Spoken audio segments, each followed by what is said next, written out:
तर आतापर्यंत आपण जेजो शुद्ध या पदाचा विचार केला. आता उदारी प्रसिद्ध या पदाचा विचार करायचा आहे. तर उदारी प्रसिद्ध म्हणजे काय? किती मनुष्य मोठा असला, किती मोठा अधिकारी असला, त्याच्याकडे उदारता नसले तर त्याला काही अधिकाराबरोबर उदारताही असायला लागते.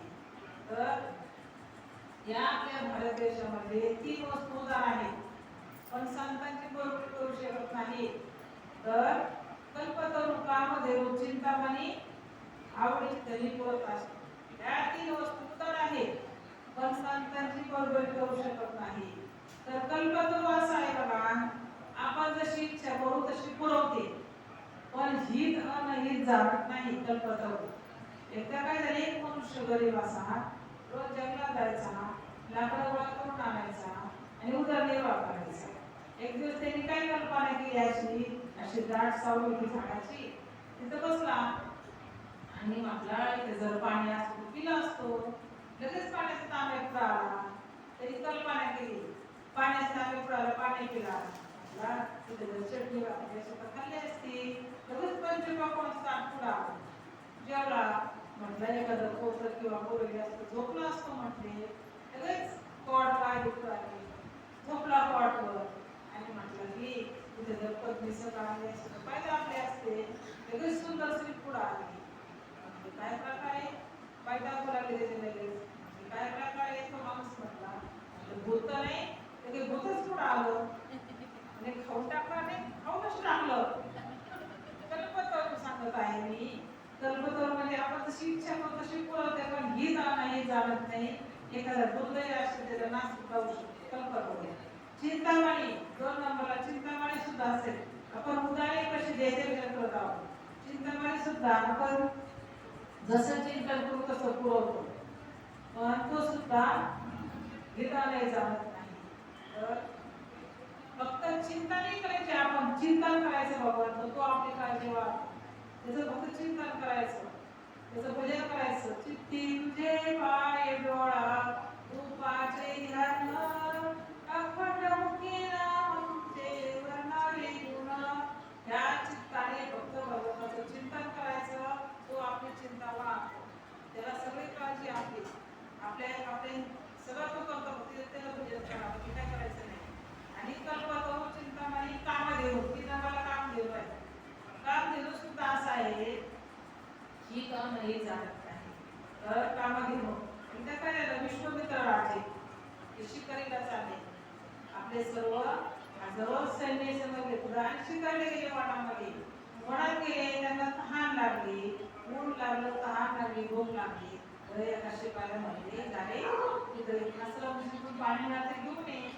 तो गेला शिपाई आश्रमामध्ये. तर तो आश्रम जो आहे ना, तो महान याचा होता, संतांचा होतो. तिथे गेले आणि म्हटले पाणी मिळेल का? वशिष्ठ महाराजांचा आश्रम होतो. वशिष्ठ महाराज वनामध्ये गेले, म्हटले इथं पाणी मिळेल का? म्हटले पाणी मिळेल, घेऊन जा. म्हटले आमचे राजे विश्वामित्र राजे वनात आले, त्यांना पाणी पाहिजे. शिकारी लागले, पाणी ते घेऊन जा. तर तुमच्या राजांना सांगा जेवण करून जा. तर ते आले, म्हणजे जेवण करून का पाणी दिलं विश्वामित्राला शिपायाने. म्हटले अहो तो वशिष्ठ महाराजांचा आश्रम आहे, ते म्हटले पाणी घेऊन जा, पण जेवायला कशा म्हटले. जेवण तयारी का? म्हटले तसं काही म्हटले नाही. म्हटले आवडतो जेवायला, जेवण करून जा. तर गेले आपले विश्वामित्र राजे, आपले हजारो सर्व सैन्य घेतले आणि गेले. तिथं काय मोठा पंचपक्वानाचं जेवण, मांडव थाट सगळं जेवण, असं सगळं सगळे बसले जेवायला. पण जेवण झाले आणि पाण्याची वेळ झाले. आणि विश्वामित्राने विचारला वशिष्ठ महाराजांना, महाराज एवढी तयारी कशी केली पटकन एका मिनिटात? तर म्हटले आम्हाला काम दिली आहे इंद्राने, ती यज्ञ करता म्हटले, सर्व वाटे म्हटले आमच्यासोबत. तर असं म्हटल्यानंतर विश्वामित्राला पाणी सुटलं. म्हटले वशिष्ठ महाराज ही कामधेनू आम्हाला द्या का? म्हटले कारण आम्ही राजे आहोत, आपल्या राज्यामध्ये कोणी गरीब राहणार नाही. म्हटले ही कामधेनू द्या, रेशन कार्डाची गरज पाठवायचं म्हटलं आपल्याला. तर मग सगळं करी म्हटले कामं. वशिष्ठ महाराज म्हटले मिळणार नाही. ही म्हटले इंद्राची आहे, इंद्राने दिली आहे. म्हटले आम्हाला यज्ञ करता आम्ही देणार म्हटले. तर विश्वामित्राने काय केलं ते म्हटले शिकवायला म्हटले तिला सोडायला तिला म्हटले. असं म्हटल्याबरोबर कामदेवीने काय केलं ते 100 वर्षासाठी काम केले आणि ते सर्व राजाचे सैन्याचा म्हणजे त्याला पराजित केलं. कामदेव असे आहे ह्या 3 वस्तू आपण जशी इच्छा करू तशी पुरवते, पण ही नाही चालत नाही. कुठे ते बसतो तिथं माहिती तुम्हाला मध्ये म्हटलं ना सगळ्यांचं काम असतं बाहेर ते आपण डॉक्टर म्हणजे शास्त्र थोडं जायला त्यासाठी की जास्त लांब बोलणे कारण कसे जास्त लोक नाही. तर काय झालं कामदेव असं आहे हे आपण जे मागू ते पुरवतं, पण इच्छा पुरवलं पण कामना जास्त वाढवतं. कल्पतो असं आहे. ह्या 3 वस्तू अशा आहेत ही जाणारी जाणत नाही. ही करणारे फक्त श्रुती आणि संत असतात. श्रुती प्रापक आहे आणि संत हे ज्ञापक आहे. संत ज्ञान करून द्यायला असतात आणि पासून काढते ही तर तेवढं वाढवते फक्त संत आणि श्रुतीचे फक्त. तर आपण आता 3ऱ्या पदाचा विचार करू. अखंड आनंद वर्षते आनंद देणारे फक्त संत असतात. स्वतः आनंदी असतात दुसऱ्याला आनंदी करते संत मानते.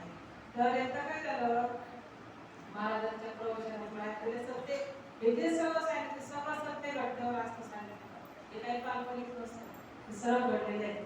तर एकदा काय झालं महाराजांच्या प्रवचनात ऐकले रघुनाथ महाराज निगडीकर अनंत सांगत आहे की अनंत कसा असतो. तर रघुनाथ महाराज निगडीकर हे एकदा पंढरपूरला गेले. तिथं महिन्याच्या वारीला जात असत. तिथं वारीला जात असं आणि गेल्यानंतर तिथं त्यांचे कीर्तन प्रवचन व्हायचे रघुनाथ महाराजांचे. आणि नंतर तिथं ना रामदास समर्थ सुद्धा गेले आणि एका गडव्याच्या घरी गेले. विचारलं इथं राहायला वाटेल का?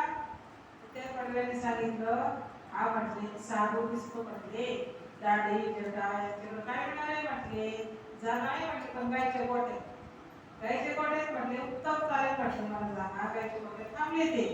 आणि रामदास समर्थ नंतर ज्यांच्याकडे थांबले ते गृहस्थ रोज कीर्तनाला जात असत त्या स्वामींच्या. तर ते गृहस्थ गेले कीर्तनाला आणि स्वामी म्हटले कीर्तन झाल्यावर तिथं रामदास समर्थ आले म्हटले जो म्हणजे कोणी भेट घालून देईल त्याला म्हटले 500 रुपये देण्यात येईल. पूर्वी 500 रुपये म्हणजे फार होते. तर त्यांनी ते ऐकलं. ब्रह्मस्वामीने काय सांगितलं की त्याचं वर्णन करून सांगितलं समर्थ कसे आहे दाढी जटा आहे गोरा रंग आहे हातात काठ तुकडे आहे असं त्यांचं वर्णन करून सांगितलं. म्हटले तर कोणी माझी भेट घालून दिली तर 500 रुपये देण्यात येईल असं सांगितलं. ते ज्यांच्यावर उतरले समर्थ त्यांनी ते ऐकलं त्या गृहस्थाने त्याला वाटलं नाही हेच असायला पाहिजे आपल्याकडे उतरलेले गेले ते घरी आणि म्हटले आपण कोण ओळखलंच नाही म्हटले वरती चला माडीवर. समर्थ काय म्हटले जे आहे मला समर्थ म्हटले समर्थ मी तुम्हाला ओळखलंच नाही वरती चला म्हटले माडीवर. म्हटले नाही म्हटले ही जागा माझ्यासाठी योग्य आहे गायचे योग्य आहे म्हटले इथं जागा. तर म्हटले समर्थ तुम्ही माझ्या समोर या का कीर्तनाला? म्हटले का बरं? म्हणजे यावं इथं रघुनाथ स्वामी निगडीकर आलेले आहेत त्यांनी जाहीर केलं की समर्थांची माझी जे भेट घालून दे त्याला 500 रुपये देण्यात येईल. तर मग ते म्हटले देईन म्हटले मी पण मी जे मागेल ते मागावं जे म्हणून ते मागावं जे देईन ते मागावं लागेल म्हटले. असं जे घेईल त्याला मागावं म्हणजे आमच्या दोघांच्या भेटीचा आनंद घ्यायचा. तर तो मनुष्य काय म्हटला ते याचा आनंद घेऊन काय करायचं म्हटले आपल्या मुलीचं लग्न होईल मुलाची मुंज होईल एक तर गरीब आहे पण नाही म्हणायची सोय नाही. तर ते असं काय म्हटले असं करू म्हटले आपण ना पुढच्या दाराने आनंद घेऊ मागच्या दाराने पैसे पण घेऊ. तर तो असं मनात म्हटला आणि गप्प बस.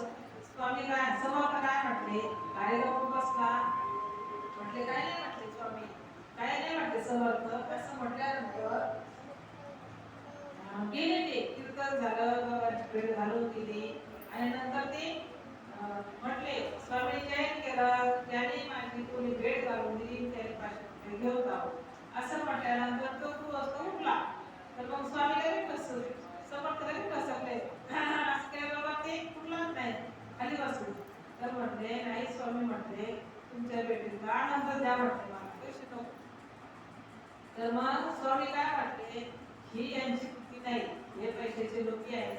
तर म्हटले अरे वेगळ्या तुला आनंद काय जाणार आहे म्हटले. म्हटले नाही आनंद द्या म्हटले मला. म्हटले अरे 500 रुपये काय 1000 रुपये घे, 2000 घे, तुला आनंद काय जाणार आहे. तर मग तो प्रश्न काय म्हटला, ज्या ती आनंद द्यायला तयार नाही पैसे घ्या मला, त्यात ती आनंद काहीतरी आवडत असायला पाहिजे. तर मग असं म्हटल्यानंतर समर्थाने स्वामीकडे गेले आणि स्वामी म्हटले, समर्थ म्हटले स्वामी करा कृपा म्हटले, मुमुक्ष आहे कृपा करा. तर समर्थाने कृपा कटाक्ष द्यायले, स्वामीने कृपा कटाक्ष द्यायले आपल्या पदी बसवले. संत महात्मे असे असतात, स्वतः आनंदी असतात, दुसऱ्याला सुद्धा आनंदी करून सोडतात. तर मी हे देव शुद्धे उदारे प्रसिद्धे अनवरतारती नशिद्धे त्या ओळीचा विचार केला. आपल्या इथे संत कसे असतात, संत महिमा काय आहे, संतांचं एवढं महत्व आपण सांगितलं.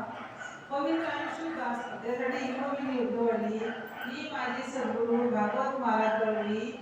नगरमध्ये त्याचं सिद्धी भागेत रोज प्रवचन असतं, संध्याकाळी 7 ते 8 आणि 4 ते 5 त्यांचे पाठ पण असतात. वेदांताचे पाठ त्यांच्याकडे घेतले, त्यात साधन चित्रभागवत, ब्रह्मसूत्र, अमृतानुभव, तर्कसत्र आणि चांगले 65 असे अनेक ग्रंथ त्यांच्याकडे सोडले. आजही त्यांचे पाठ चालू आहेत आणि त्यांचं वयोवृद्ध आज 85 वय त्यांचं चालू आहे. अजूनही त्यांचे संध्याकाळी रोज 7 ते 8 ज्ञानेश्वरीवर प्रवचन चालू आहे आणि त्यांच्या मुखातून ऐकलेलं तुमच्याकडे सांगण्याचा प्रयत्न केला. आणि जे योग्य असेल ते माझ्या गुरुमाऊलीच आहे, ते चुकीचं असेल ते माझ्या वाणीची गोष्ट करावी. आणि आपणही अशी आपण आपलं परम भाग्य समजावं. आपण अशा संतांच्या भूमीमध्ये जन्माला आलो, आपलं परम भाग्य आहे. आणि त्यातली त्यात आपण ह्या महामारीच्या काळातून सुद्धा वाचलो, आपलं आणखी परम भाग्य आहे. म्हणून माय बापा सर्वांनी घाई करा, आनंद परमार्थ करा, नामस्मरण घ्या, आपला उद्धार करा. कोण दिवस येईल पैसा नाही याचा भरोसा. म्हणून आणि भगवंताची सेवा करा, नामस्मरण करा. आणि एवढं करून पूर्ण करत आहे, किती वेळी वाटली सेवा ती तुम्ही एवढं करून घ्या. चुकीचं असेल ते माझ्या वाणीचे दोष सांगता, एक असेल तर दूर मागे. पुंडलिका वरदाय विठ्ठल श्री ज्ञानदेव तुकाराम, पंढरीनाथ भगवान की जय, ज्ञानेश्वर माऊली की जय, श्री जगद्गुरु तुकाराम महाराज की जय, श्री शांती ब्रह्म एकनाथ महाराज की जय, श्री संत नामदेव महाराज की जय. आता विश्वास मते देवे देणे वाग्यते उपसारे, तो शोणी मत द्यावे कसायलाने, जय रामजी व्यक्ती सांडो दया